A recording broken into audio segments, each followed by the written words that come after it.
इस वीडियो में हम लोग पढ़ेंगे पॉलीसेकेराइड और न्यूक्लिक एसिड के बारे में। पॉलीसेकेराइड और न्यूक्लिक अम्ल के बारे में पढ़ेंगे कि पॉलीसेकेराइड होता क्या है और न्यूक्लिक अम्ल होता क्या है। जैसा हम जानते हैं कि अम्ल अविलेय भाग में दूसरे श्रेणी के बृहत अणुओं की तरह पॉलीसेकेराइड्स भी पाए जाते हैं। पॉलीसेकेराइड्स हमेशा शर्करा की लंबी श्रृंखला होती है। शर्करा की लंबी श्रृंखला होती है, एक श्रृंखला सूत्र की तरह, मतलब कपास के रेशे की तरह एकल सेकेराइड से मिलकर बने होते हैं। उदाहरण देख सकते हैं हम। सेलुलोज एक बहुलक पॉलीसेकेराइड होता है जो एक प्रकार से मोनोसेकेराइड जैसे ग्लूकोज का बना होता है, मतलब ग्लूकोज के बहुलीकरण से बना हुआ होता है सेल्यूलोज। ठीक है, सेलुलोज एक समबहुलक है। इसका एक परिवर्तित रूप स्टार्चीय मंड होता है जो कि सेलुलोज से भिन्न होता है। पादप ऊतकों में ऊर्जा भंडार के रूप में मिलता है ये मंड। ठीक है, प्राणियों में एक अन्य रूप, परिवर्तित रूप आपको देखने को मिलता है, ग्लाइकोजन कहते हैं। इनुलिन फ्रक्टोज का बहुलक होता है। इनुलिन फ्रक्टोज का बहुलक होता है ग्लाइकोजन। ठीक है, ग्लूकोज के अपघटन से लीवर या यकृत बनाता है उसको। एक पॉलीसेकेराइड जो श्रृंखला होती है उसमें उसका दाहिना सिरा अपचायक और बायां सिरा अनअपचायक होता है। ये शाखा युक्त होती है और दिव्यांग व्यंग चित्र जैसी दिखाई देती है। आप देख सकते हैं यहाँ पर कि एक पॉलीसेकेराइड की जो संरचना है, इसमें जो दाहिना सिरा है वो अपचायक का काम कर रहा है और जो बायां सिरा है अनअपचायक का काम कर रहा है। एक अपचायक का काम कर रहा है और एक अनअपचायक का काम कर रहा है। ये एक सिरा है, ये एक स्ट्रक्चर है, इसका स्ट्रक्चर, और यहाँ पर इसका स्ट्रक्चर आप देख सकते हैं। ठीक है, एक अपचायक का काम कर रहा है, दूसरा अनअपचायक का काम कर रहा है। मंड में जो द्वितीय कुंडलीदार संरचना मिलती है वो आयोडीन अणु की उपस्थिति के कारण मिलती है। मतलब आयोडीन अणु मंड में जुड़कर नीला रंग देता है। जो आयोडीन के अणु है वो मंड में मिलकर क्या देता है, नीला रंग देता है। वैसे ये आयोडीन नहीं दिखा रहा है इसमें, याद रखेंगे। ठीक है, मंड में नीला रंग देगा। सेलुलोज में उपयुक्त जटिल कुंडलियाँ नहीं मिलने के कारण आयोडीन उसमें प्रवेश नहीं कर पाता। पादप जो कोशिका भित्ति होती है वो सेलुलोज की बनी होती है।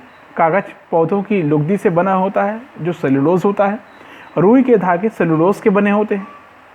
रुई के धागे देखिए ना। प्रकृति में बहुत सारे जटिल पॉलीसेकेराइड्स मिलते हैं। अमीनो अम्ल शर्करा व रासायनिक रूप से परिवर्तित शर्करा, ग्लूकोसामिन, एन एसिटाइल, ग्लूकोएसामिन इत्यादि से मिलकर बने होते हैं।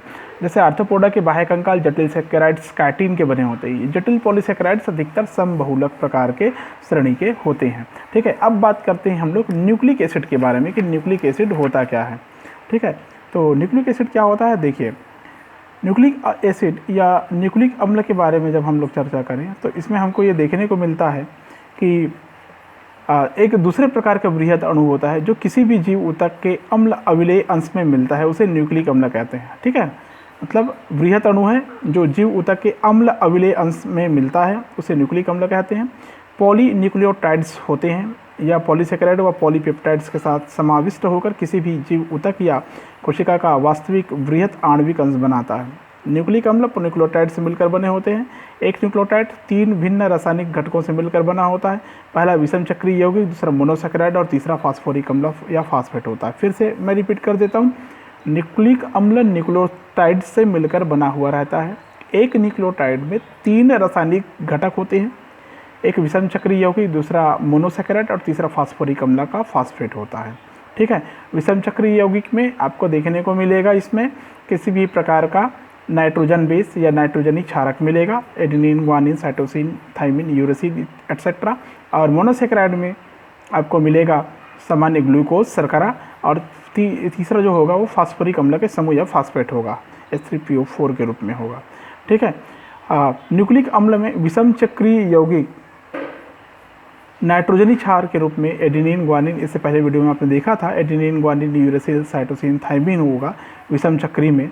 ठीक है, और एडेनिन व ग्वानिन प्रतिस्थापनी प्यूरिन है और अन्य 3 प्रतिस्थापनी पिरिमिडीन है। ठीक है, विषम चक्री वलय को क्रमशः प्यूरिन और पिरिमिडीन कहते हैं, याद रखेंगे आप लोग। पॉलीन्यूक्लियोटाइड में मिलने वाले शर्करा या तो राइबोज या डीऑक्सीराइबोज होती है। जिस न्यूक्लिक अम्ल में डीऑक्सीराइबोज मिलता है उसे डीऑक्सीराइबो न्यूक्लिक एसिड, और जिसमें राइबोज मिलता है उसे राइबो न्यूक्लिक एसिड या आरएनए के नाम से जानता है। डीऑक्सीराइबोज न्यूक्लिक मतलब डीएनए के नाम से जाना जाएगा, राइबोज न्यूक्लिक मतलब आरएनए के नाम से जाना जाएगा। ठीक है।